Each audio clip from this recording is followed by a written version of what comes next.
All right, everybody, welcome back. We're on episode 7 of the Player B podcast. As usual, my name is Marcus Mercer, and we are joined Rob Blevins. Rob, how we doing? Doing well, sir. Doing well. Got a nice cold shandy in hand, so all is right in the world.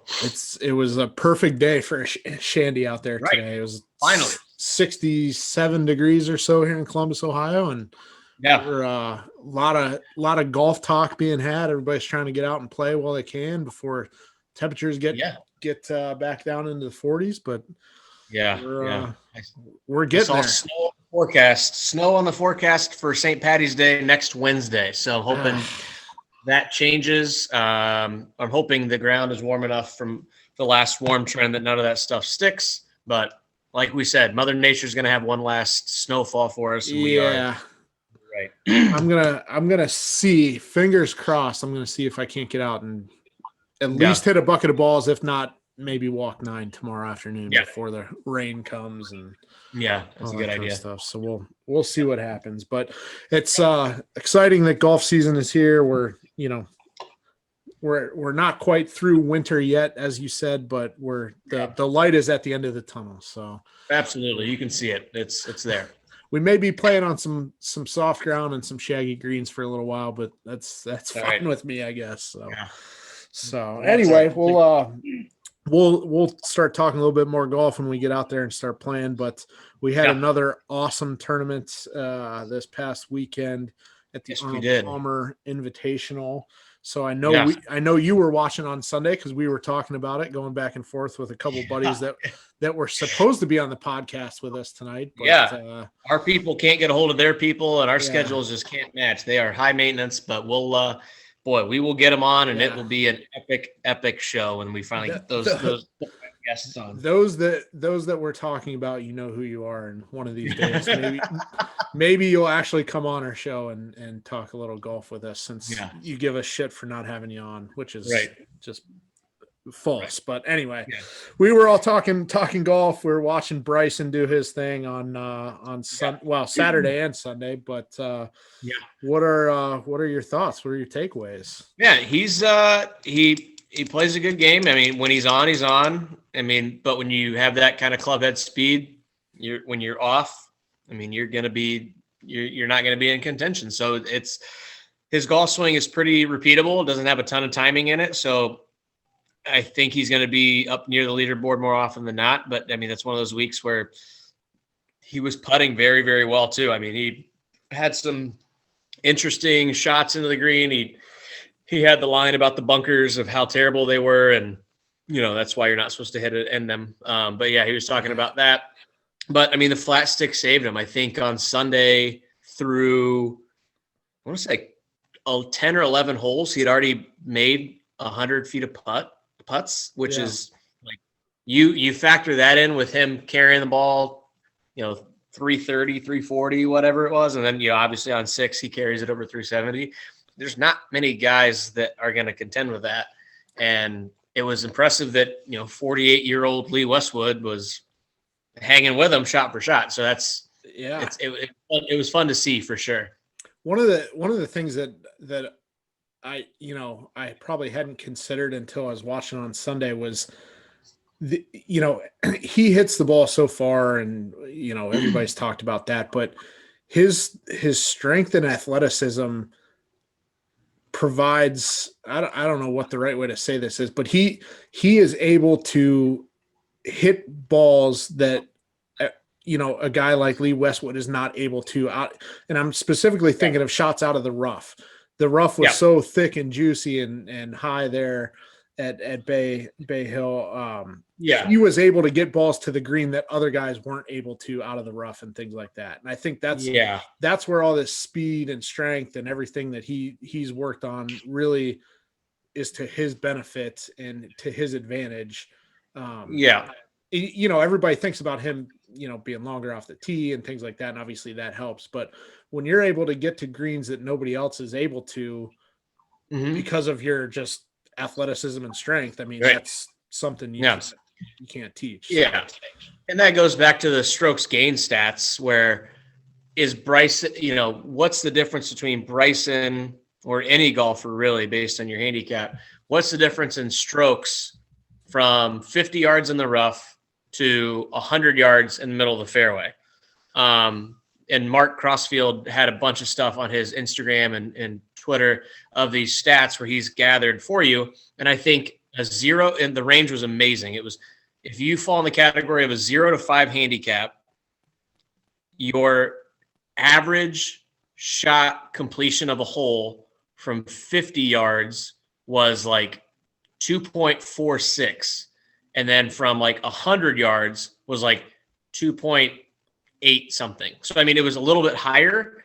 And from, so it was just like what, you got to just kind of my thought from a few podcasts ago where I'm like, my new goal is just to get it as close as I can and just take, if it's from the rough, I'm going to have a wedge that's easier to get out of the rough and out of that lie than me, because if I try to lay up with something and then I put it in the rough from back, then I'm doubly screwed. Right. So I'd rather just blast it up there and deal with the, repercussions of hitting it closer. And if I'm in the rough, I'm in the rough. But when you have guys like Bryson that are that strong, so they're already a club to 2 clubs stronger than most of the guys on the field, it's like, that's not really a fair fight. So it was funny. I think it was 17, the par 3. Yep. They were, who was the Connors guy stepped up and hit a, I think I texted you guys, hit a 4-iron is short into the bunker, and Bryson steps up with a 6-iron and hits it pin high. It's like that he's playing a different level. Yeah. But the other thing that I thought was kind of cool, to your point, it, obviously distance is a huge advantage, and being able to get balls to the green out of the rough that other guys can't is huge, but it's still a game of golf. I think on 6, when Bryson, just put on a display, they showed that graphic of he was like 88 yards from the flag or something, and Westwood was 160 yards further. Something there was a crazy amount of distance in between their 2 balls, and I think Scott Van Pelt put it best in that he made a tweet, and I'm paraphrasing here, but it was something along the lines of, this game is crazy. Bryson is 160 yards closer to the pin, and they still both made a 5. So distance is obviously a huge advantage, but you still have to be able to get the ball in the hole. And no better, I guess, testament to that than that 6th hole where Lee was still able to get it up and down for a par from way back there compared to Bryson. Exactly. So. I loved his celebration too, and I hate that it didn't make TV coverage because you could hear it. I was watching it, and I heard the gallery just like erupt, and I'm like, that's kind of weird. I'm like, he just hit it like down the right side, nothing crazy. And then when I saw it on social media posts afterwards, I'm like, that's awesed. Like, why they didn't show that on the telecast is beyond me, because that was hilarious. I text you guys, and I think our league chat. There's a hole at Darby Creek, number 8. We talked about it. It's my nemesis hole.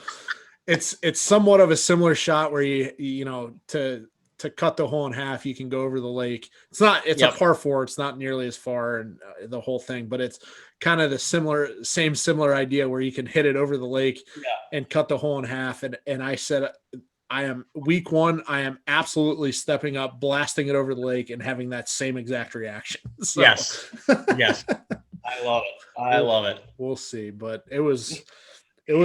I mean, I listened to. I think it was the No Laying Up guys said this. Somebody on one of their podcasts said, "Is Bryson likable?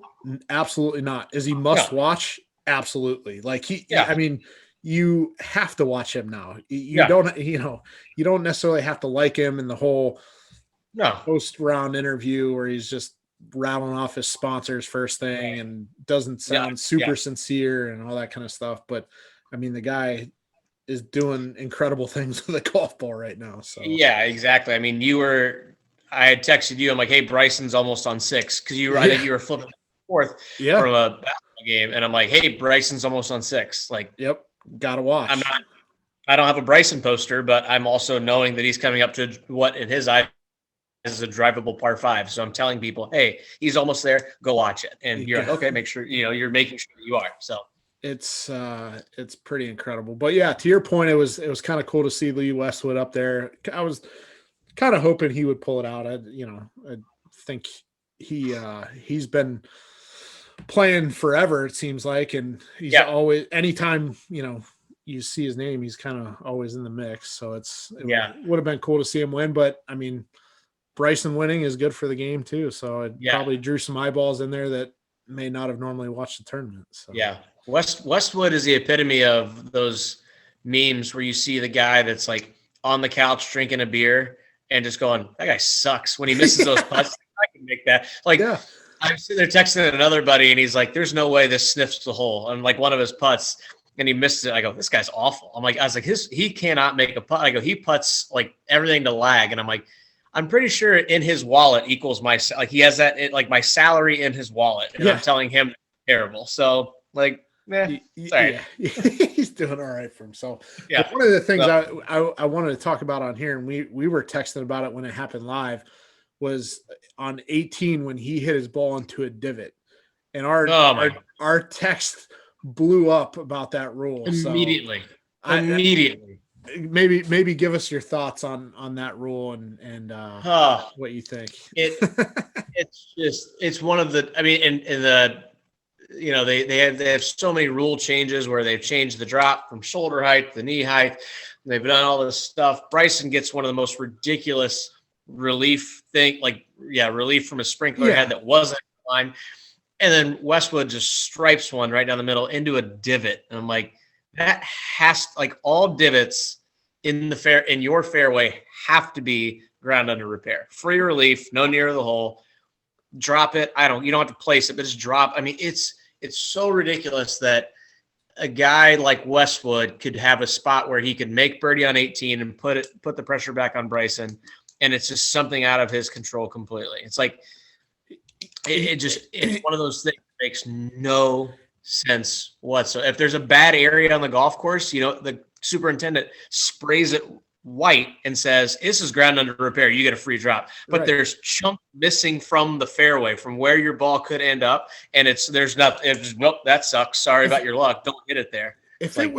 My whole thing about it is, well, for one, like you said, Bryson gets relief from a greenside sprinkler head that from all accounts wasn't even really in his way. Wasn't even close. So he gets a drop from that.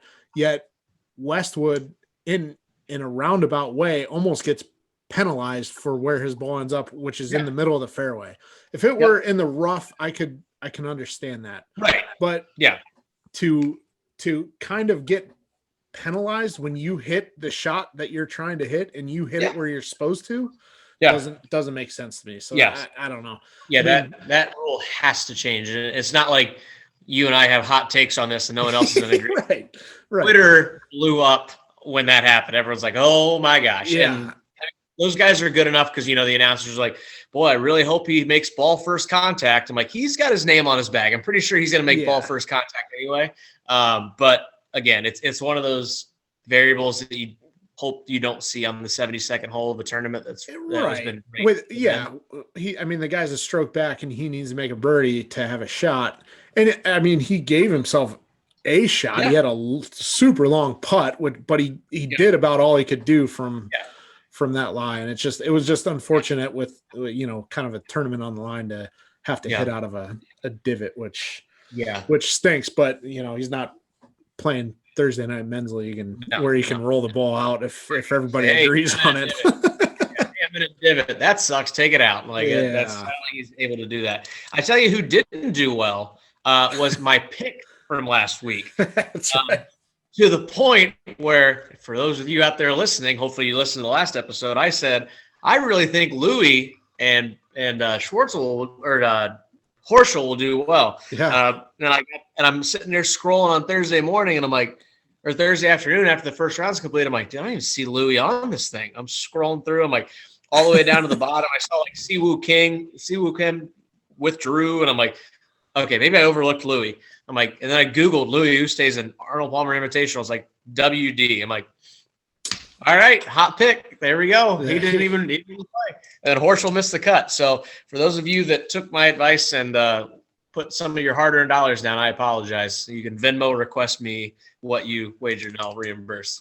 Yeah, my guy Homa, Max Homa, tweeted a solid gif of him backdooring his way into another top 10. That was fantastic. Hey, that's good money if you can get it, backdooring your way into a top 10. So yep, Wad Wednesday will look all right in his eyes after that. So I just want to know how I can get on that Wad Wednesday train. I mean, yeah, I don't need the whole cut. I just want like a percentage of Wad Wednesday. So man, that's not asking for that's much. a good deal if you can get it. But yeah. So it was a fun tournament to watch. We obviously have the players this week, so that'll be fifth major, whatever you want to call it. It's always a fun one to watch. 17 is it is what it is, but it's you always have the big names at the top of the leaderboard of this one, so it'll be I think just because of the course, there's not many.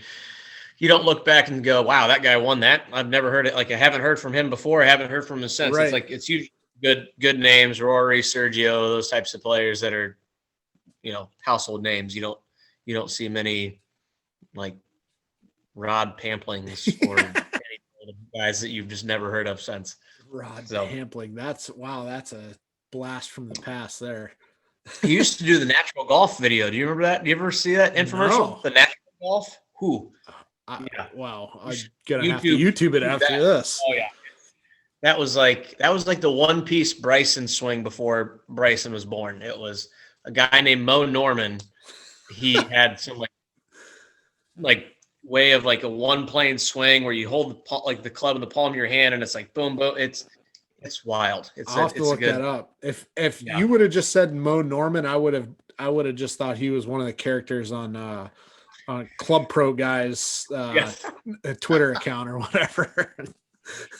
Yeah. Speaking of which, I may have to get a 3 Jack National t-shirt. I don't know if you've seen those yet, but I saw they had towels and I'm like, boy, you might need to purchase those. Boy. Speaking of golf purchases, our push carts are in parts. We get to bust those babies out. I can't wait. We are officially joining the push cart mafia for absolutely men's league here. So I'm so excited. Almost as excited as I was when I opened up the box and saw that they were pre-assembled on Saturday. Yeah, you texted me and said you were going to put them together, and I said you don't have to do that. And you said, "Joke's on me, they're already pre-assembled." Because when I was in the golf business, we got them as fleets, and we had to put them all together. So we had to put like a dozen of these things together, and I'm like, all right, well, I'll get a cold shandy and put these things together. I open it up, I'm like, click. Click. So I haven't seen it yet. So my main question is, how many beers can we hold? In what's the capacity on that? I bet we could probably get in the lower net structure. If we could probably get like a 6-pack in each of those if we just like got it in a plastic bag, threw some ice in it, and went on our way. Because out in Derby they have the hard shell. Oh yeah, cool.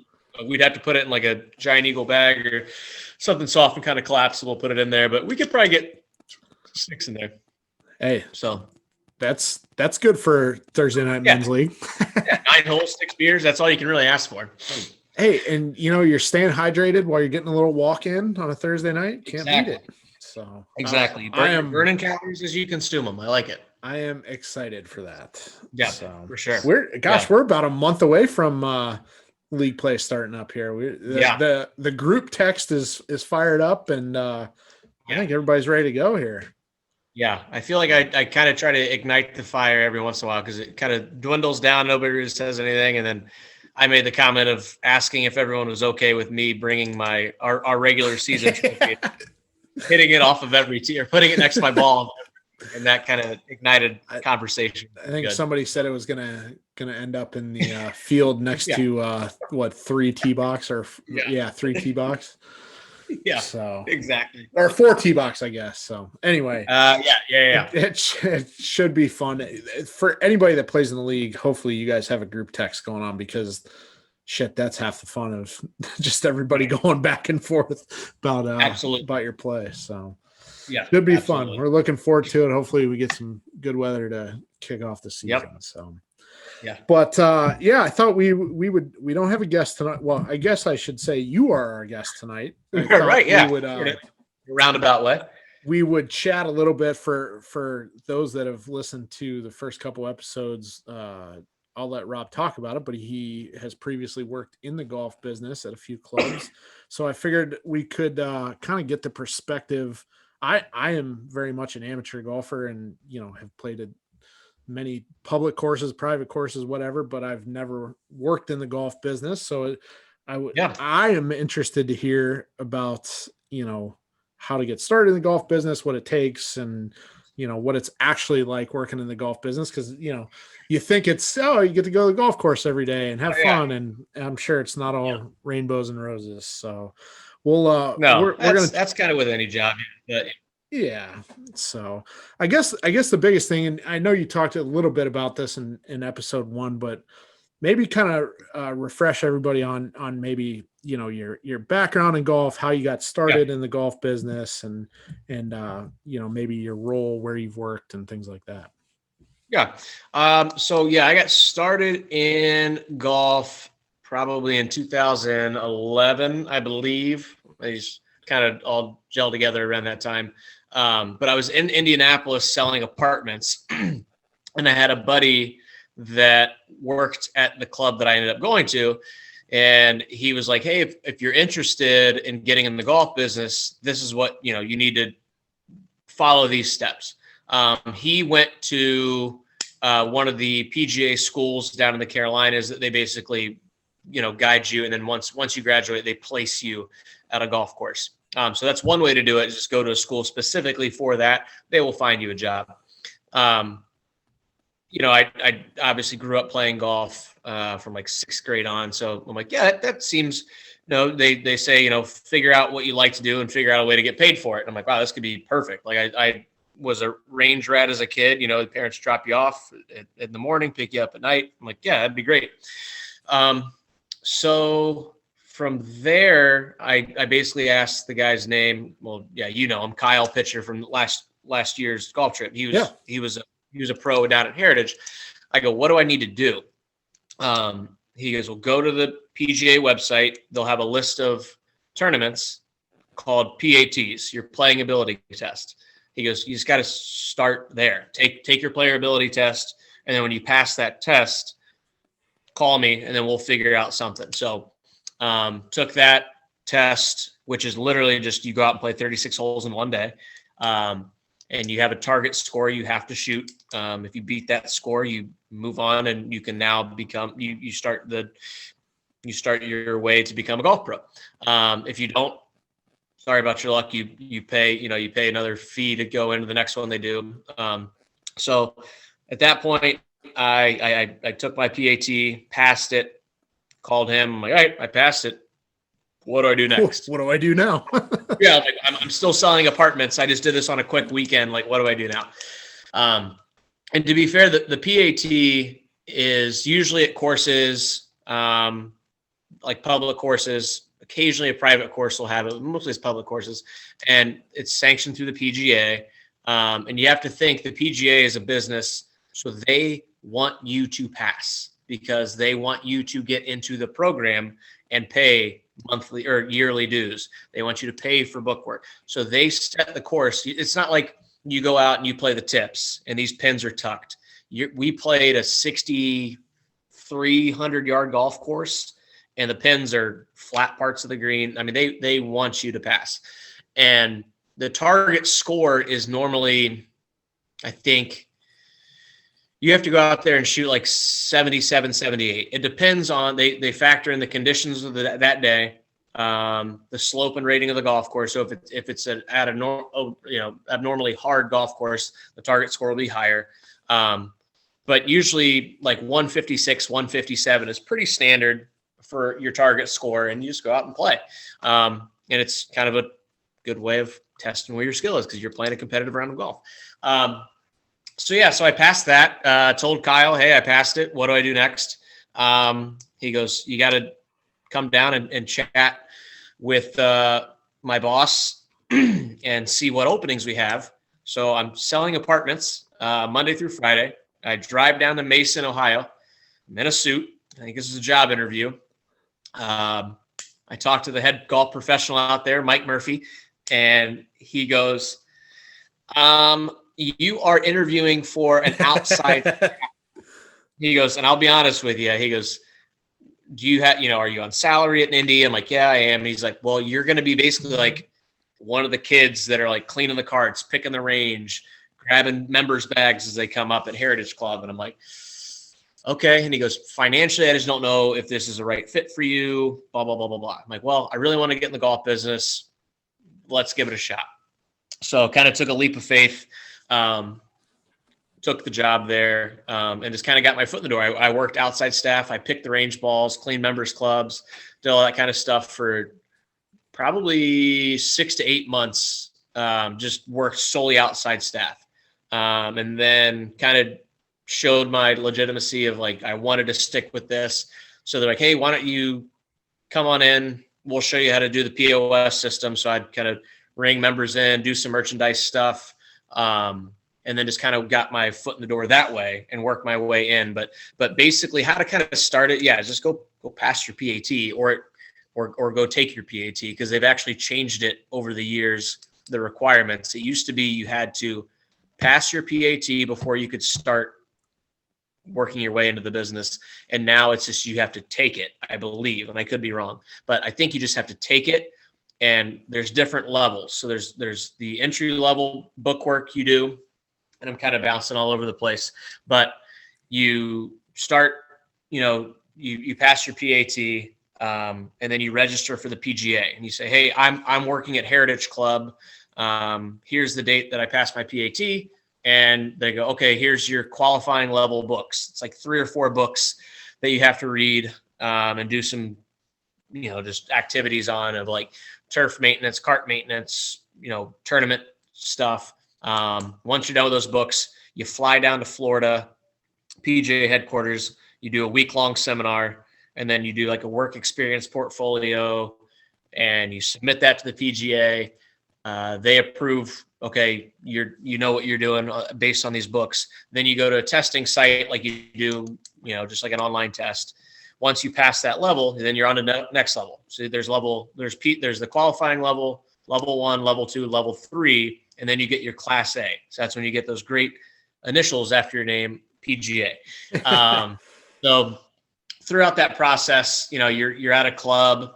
I was lucky enough where the club paid for everything, paid for my yearly dues. The books are like $600 for a set of books. So I was, again, lucky enough. The seminars were $2,000. Cool. So you can kind of see, before we start getting into too much of it, it can be pretty pricey. So I applaud those pros that got through the business doing it on their own dime. I was lucky enough to kind of do that. Have courses that paid for it. So that was kind of nice.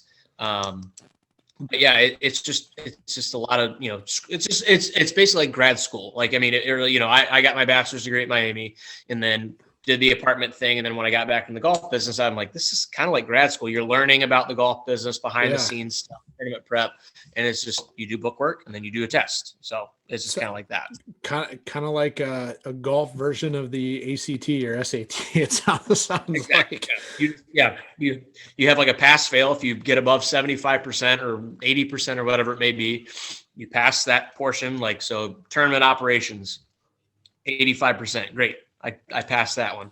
Club repair, I got 95%. All right, I passed that one. And then golf cart fleet maintenance, I got 70%.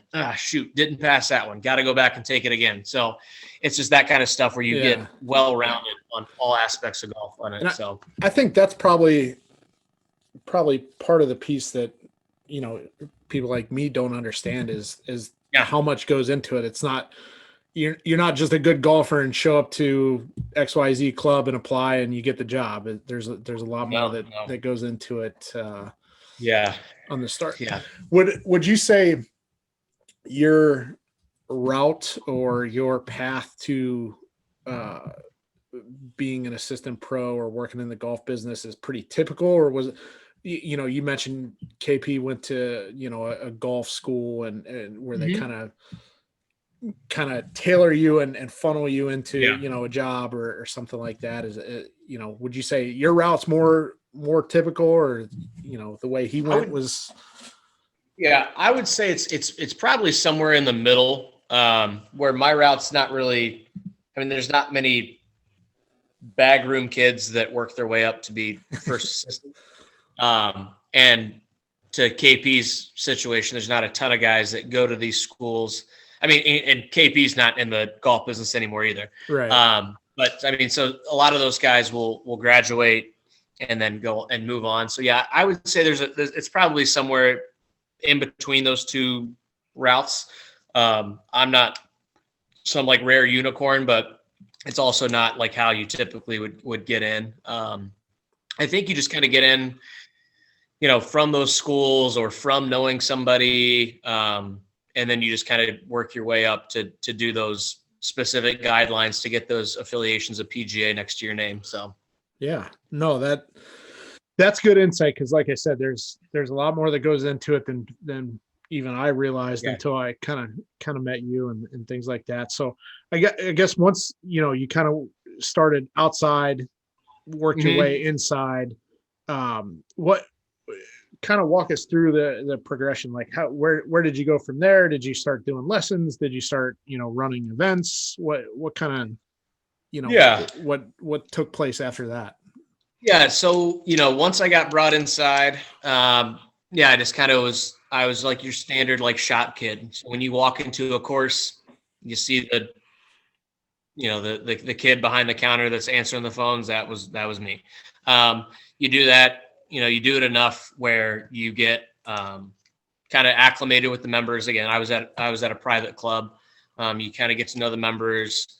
And then I was, again, promised nothing during the interviews. Like we got a solid foundation of assistants. I don't know when they're going to leave. I don't know when I would have room. Murph was like, I don't know when I'm going to have room for you to bring you in. And just the way the chips fell, I had one assistant that the first assistant there got a good gig down in Florida. He bolted. The other assistant, I think a year later, got out of the golf business altogether. So, I mean, it just kind of worked out where I just moved. I was right place, right time. So you just kind of, cut your teeth on it, and you're surrounded by it. You see them run events, all the while you're doing your book work kind of behind the scenes, but you see how they run events, how they set up events, how they work with the food and beverage department on, okay, we have this many participants. What time's dinner going to get served? What time are you guys bringing out the buffet? Do we have a beverage cart? That kind of thing. And so then you just kind of get eventually, and some pros are probably better than others at this, but Murph was great at just like, okay, this we'll start you easy. You'll get, the parent child championship, like something easy that like people are there just to have a good time in the experience. They're not like, whoa, the food was terrible, or and then you kind of start off with the easier events, less pressure, ladies club championship, that type of thing. And then no knock on that, but it's just like, you have a smaller field size, that type of thing. And then until you kind of get acclimated with the logistics of running a golf tournament. But then, you just kind of just do it, and then you progress each year. And from your point, your lessons kind of start where you start with just junior camp, and you kind of just cut your teeth on what works, what doesn't. And then I was lucky enough to, obviously, as you as well, had an education degree. So, you're kind of already familiar with certain cues on how to simplify movements. Mm-hmm. So that kind of helped out in my lessons, where I was naturally had that teaching background.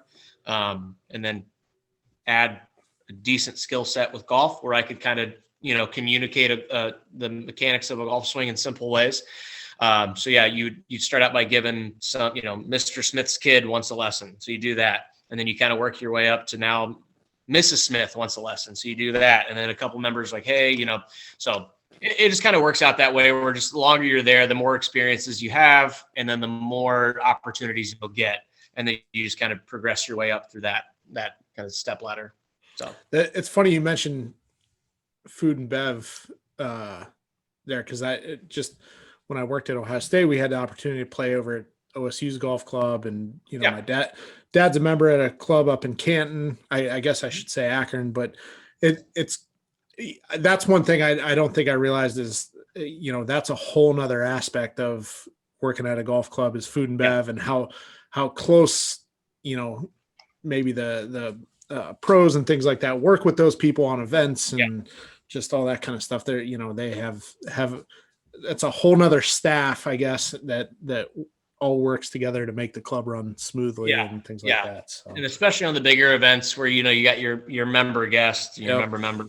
I mean, you have week-long meetings meetings for months on end leading up to it. Okay, we're going to have 144 players.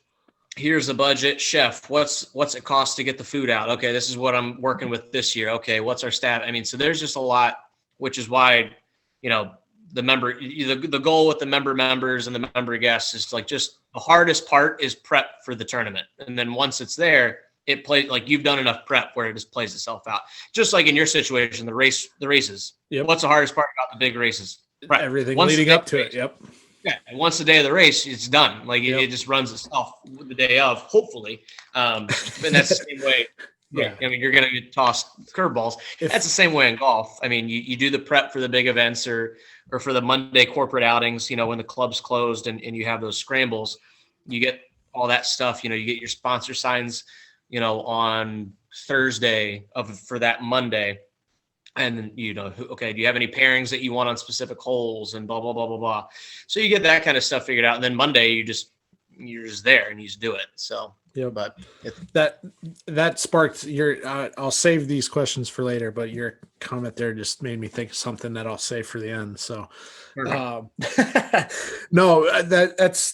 that's again, more things that, you may not think about. You're like, oh, he's a golf pro. He works at, club and he teaches some lessons, but you don't think about all the meetings leading up to an event or working with food and bev and all that kind of stuff. But what, I guess, to that point, and this may be a hard question to answer, but is there what, I guess, what's a typical day in a golf pro, in the day of the life of a golf pro in the midsummer? Is it, walk us through what that looks like.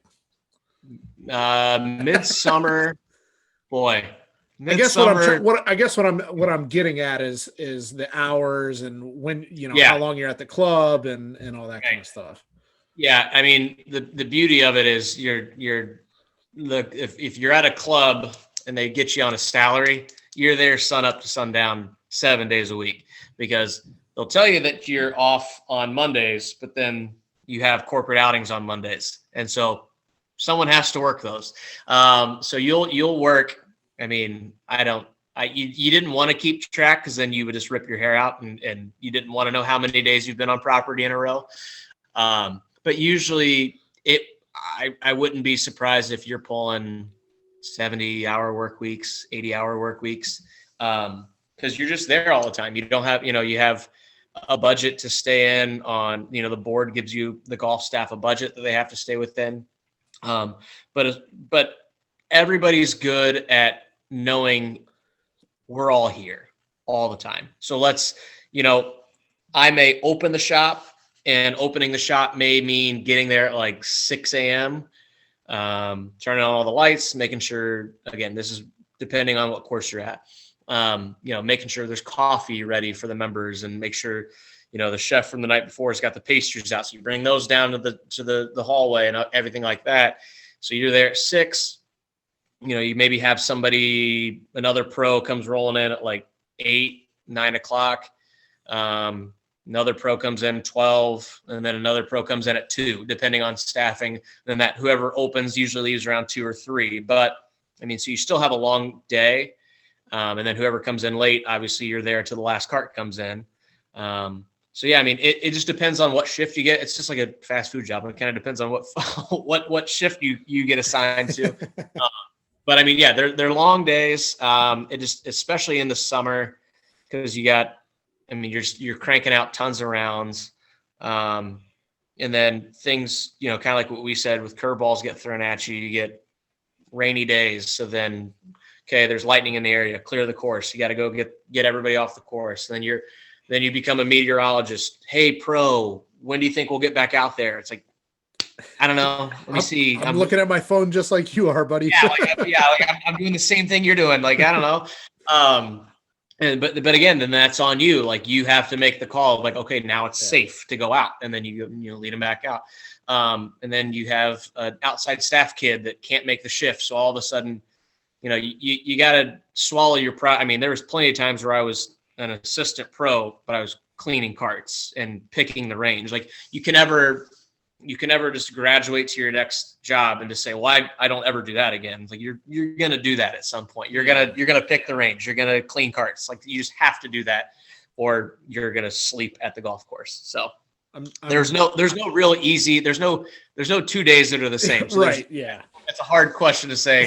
What's a typical day? That's what I was trying to get at, is just the hours that go into it and how many, you're working 7 days a week and all that kind of stuff. And I'm drawing a lot of, as you know, I used to work in collegiate athletics and in a few athletic departments, and I'm drawing a lot of parallels because people, think of that. They're like, oh, you get to work Ohio State football games and blah, blah. It's like, yeah, I do, but I would rather be tailgating with you in the parking lot, and I got here at 6 a.m. on a Saturday and you're drinking beers and eating hot dogs. And I don't know how many members are like, oh man, pro, what a great event. Like, oh, course is in great shape. Like, yeah, I'm sure it is. I wouldn't know. Haven't left the club.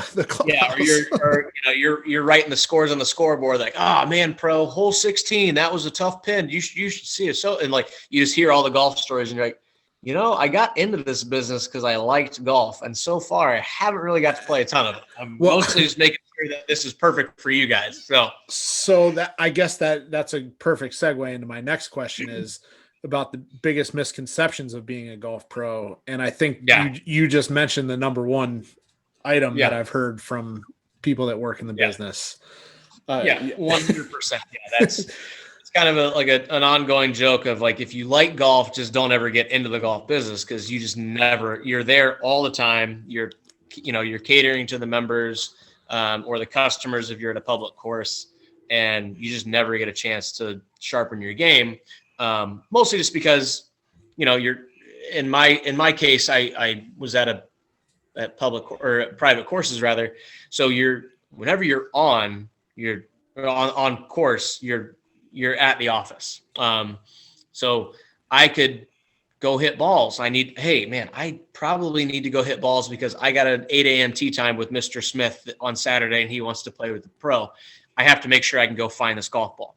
You go out there, you hit a few balls, you look over and, Mr. Jones is coming up to you going, hey, pro, can you come over here and look at my swing real quick? So even though you're not on the clock or you're not you worked the 6 to 2, and then after 2, you're going to go hit some balls, and now it's 4 o'clock and you just got pulled into a lesson because there's just stuff like that where it's just like, you just don't, you're better off just going, I'm off at 3, I'm getting off the property. And so what I would always tell people, it's kind of like a bartender. If a bartender worked 12 to 4 and he or she clocked out at 4, there is little to no chance that bartender is just going to roll on the other side of the bar and plop down and have a beer. They're just going to leave the premise. And that's the same way with the golf pros. They may have a beer, but they're going to go somewhere else. Just like you may play a little golf whenever you get a chance, but at a different bar. Exactly. So you don't play a ton of golf. I mean, and again, there's some pros.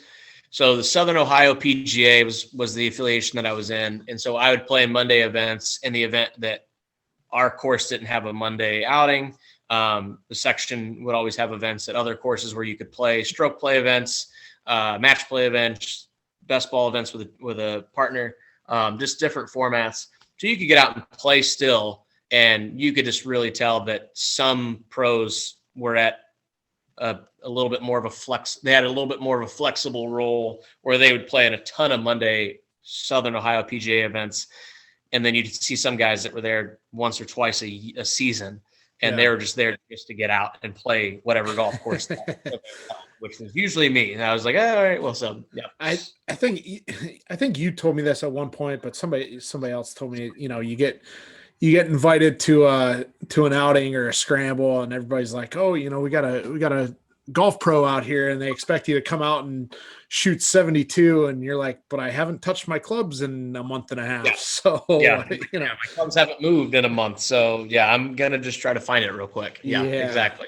That's funny. It's that there was a point in my life where I thought I wanted to work in the golf business, and a friend of my dad's who was a local pro at a public course back at home kind of had that same advice. Like it's you know, it's a lot of fun. You're working, you're outside, you're at a golf course, but just be prepared that golf courses are open from sun up to sundown for 4 straight months or 5 straight months or whatever it is. And somebody's got to be there, and it's going to be you, and you're not going to be playing golf. So just not in the slightest. Keep that in mind. So that was one of the decisions I had to think about. So. It's a good job. I mean, you got to put in your time. It's just like, you got to pay your dues. I mean, if that's your passion, go for it. I mean, who am I to say don't do it? I mean, I have friends that are still in it, and they're as happy can be, working 70 hours a week and not getting a chance to play a ton of golf. But they they can overlook the hours worked in comparison to what they're doing. And so I'm like, all right, that's good that you and I are passionate about the game to a point where we can just talk about it, texting all day long. Yep. They're passionate enough to where they can provide, they just want to be in golf to the point where even though they're not playing, they're at least teaching, or they're running tournaments, or they're providing service for members and that type of thing. I'm like, hey, well, kudos to you. It's one of those things that the ultimate goal, kind of going back to like the process of becoming a pro, you go through all your levels, you get your Class A affiliation, and then that's kind of where you get the head pro job at a course, because courses want to see PGA next to your name. And so you still have those hours, but so it's not like you become the head pro and you have a good gig all of a sudden and now you magically work 40 hours. No, the head pros are, or at least should be, there just as much as the assistants, maybe a little less because they've obviously done their time. But yeah, I mean, it's still, the hours are just there. That's part of the gig. And if you don't know that getting into it, you're not going to last very long. So it's just one of the, my wife Kelsey wanted me to ask this. What did your wife Lauren think of those hours, and how happy was she when you weren't working those hours?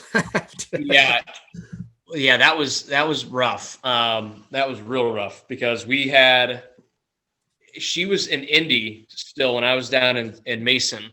And again, my boss down there kind of knew the situation that her and I were in, where we were dating long distance. So a lot of times he would be like, hey, you open today when you leave. He's like, are you going to go to Indy and see Lauren? I'm like, yeah, I will. I am. He's like, okay, great. Head up there and I'll make sure you close tomorrow. Or I'll give you Monday off. Enough time to get up there and get back. And I would open Sunday, not work the outing Monday, and then close Tuesday. Okay. Right. I mean, that's not great. And then obviously, you just, because it's non-traditional. It's not like, hey, we have a weekend. It's like, hey, we have a Sunday and a Monday, but then she works Monday. And so she works in sports too. So she has a non-traditional schedule at the time. So then when she got the job at Ohio State in Columbus, I got a job at Worthington Hills Country Club. And I was like, all right, well, we're finally in the same city. So at least our non-traditional hours can suck together and we can see each other. But then, once I got out of golf, it was like, wow, weekends. Cool. Like, that's nice. Like, hey, what do you want to do this weekend? Like, I was, when I got out of college athletics, it was like an epiphany. It's like, this is how everybody else lives their life. Like, mind-blowing. It doesn't revolve around work 24 hours a day for 8 straight months. It's like, oh man, this is kind of wild. Nice. All right. So I have two questions left. Okay. We've talked about a lot of, I feel like, negatives or just the real talk of golf. So what are some of the perks of working in the golf business? It's so funny you asked that, because I literally have perks written down. So I'm like, here I am just on a roast of the golf. I have to just round this thing out. Yeah. So some perks are obviously the play. Like you get to play for free. Like you get range balls, or like obviously again, I was at a private club where I'm at a private club. That's my practice facility, is a private club. People are paying thousands of dollars of initiation fees and monthly dues to just step on the premise, and I have access to that. So that's by far a perk. Yep. At the drop of a hat, members can say, "Hey, let's go play." My game might not be there, but I at least then get to go play that nice golf course. That being said, too, the members, have connections and have other courses that they may want to go play. And if you're good and you have that kind of friendship with them or a little bit of a professional relationship with them, they can invite you. I got to play a course called Double Eagle when I was down at Heritage. Super exclusive, very, very nice golf course. Member came in from the bar, and our rule at Heritage Club was if you ever get asked to play Double Eagle, no matter when it is, you go play Double Eagle. The answer is yes. And yeah, so I'm in the pro shop by myself, and the member comes in and he goes, "Hey, we have 3 groups going to Double Eagle. We need you to come with us." I'm like, I'm like second year assistant. And I'm like, well, you have to go talk to Murph, the head pro, to make sure that's okay. He goes, and the member's like, "I'll handle that." And it was like Memorial Day weekend, like one of the busiest days that I not have been off. And he went in there, closed the door, talked to Mike Murphy, and he came out and he's like, "You're going." And Murph came out afterwards. He's like, "Be prepared to work a lot of open to closes." That's fine.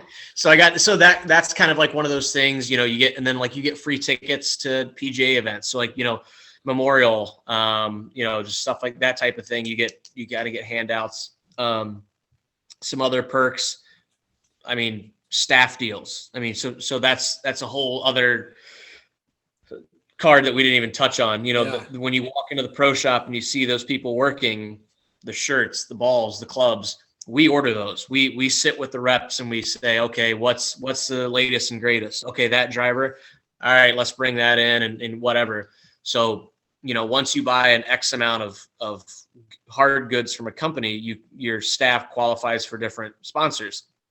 And, so you get free stuff. Like, so you usually have a pro that is solely like, tailor-made. You have a pro that's Callaway, Titleist, that type of thing. So that's a perk where my first staff deal was with Cobra Puma. And so I literally went to a range, got fit, and they just wrote out my specs, and we sent it to our Cobra Puma rep. And, a few weeks later, this box just shows up and it's driver, 3-wood, hybrid, irons, wedges. Okay. And cost me nothing. And same with apparel. Like you get a lot of times you'll get like a clothing allowance. You get stuff at cost.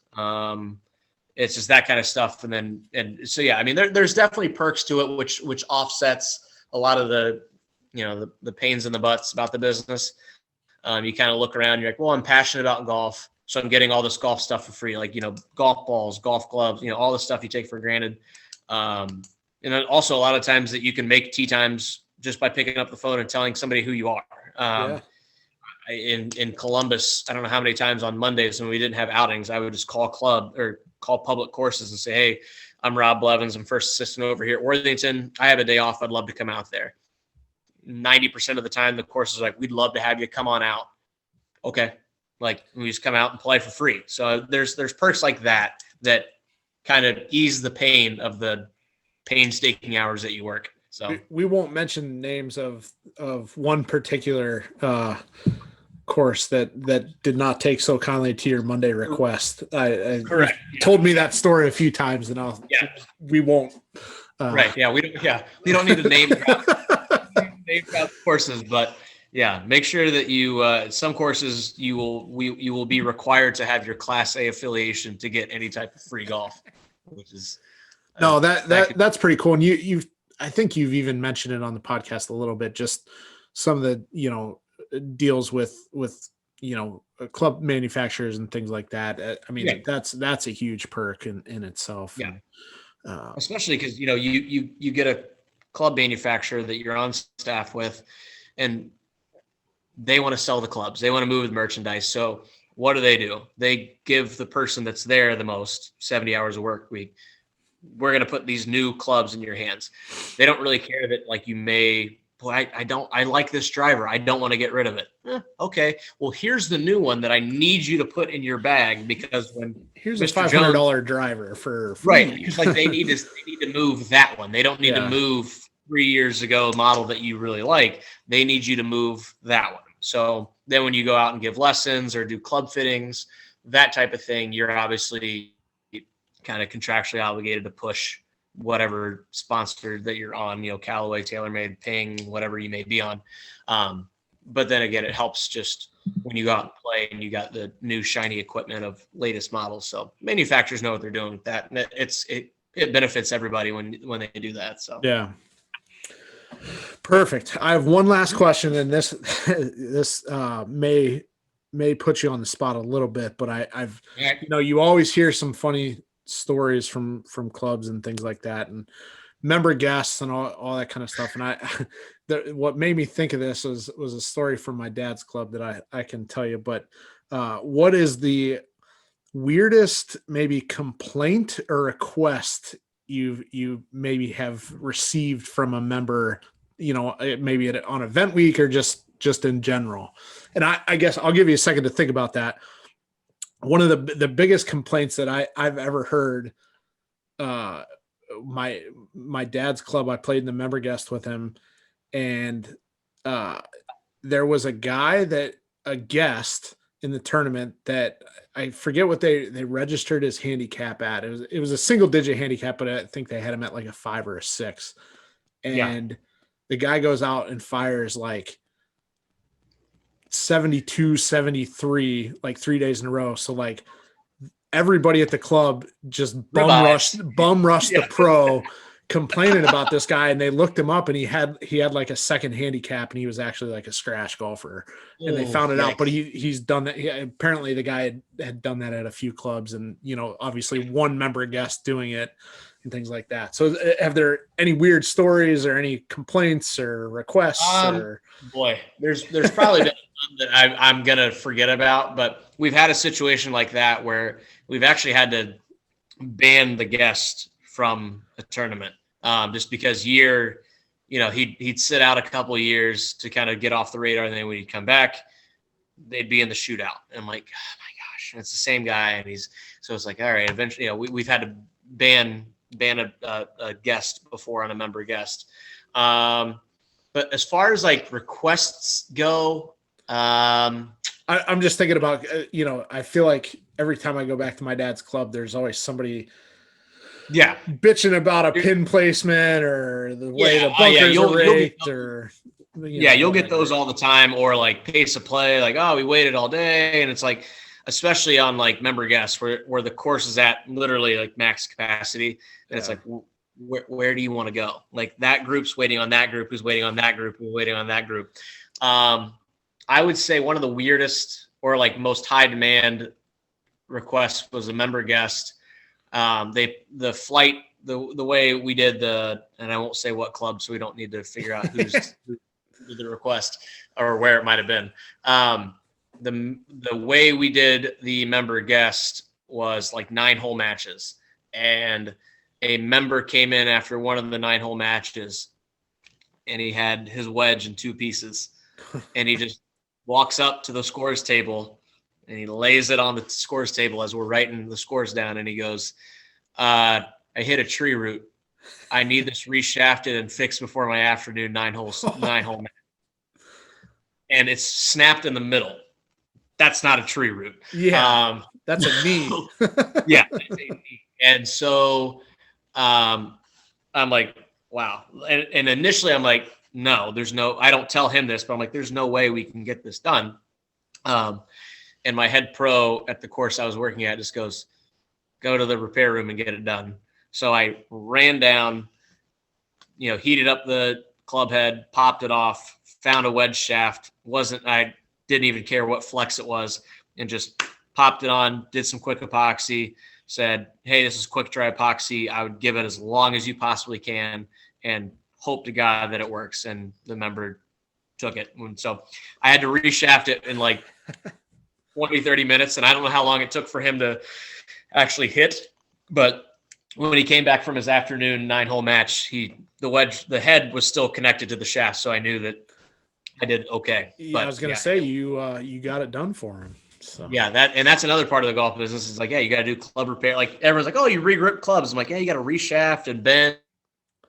perfect. Well, sorry, cut out there for a second, so I may have missed the end of that. But yeah, I think that's perfect. It gives us a pretty good insight into the world of golf and what it takes to become a golf pro, and the daily life, and it's not all just showing up to the club and playing golf like some people might think, but right, yeah, there's rolling up there and there's practicing. definitely some positives and some perks that come along with it too. For sure. Yeah. So, good stuff. Well, that's probably a good place to end it here this week. And appreciate you sharing a little bit of your previous life in the golf business there, and we'll pick it up next week. I'm sure we'll recap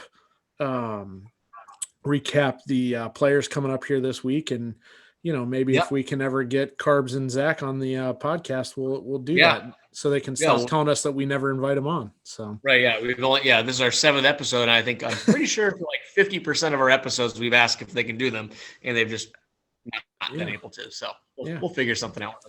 We'll make it happen. But high maintenance guests. Perfect. Well, like I said, I appreciate it. I'm sure we'll be texting. Maybe I'll get out and play 9 tomorrow. I'll go hit some balls or something while the weather's still nice before it gets cold again. Wouldn't blame you.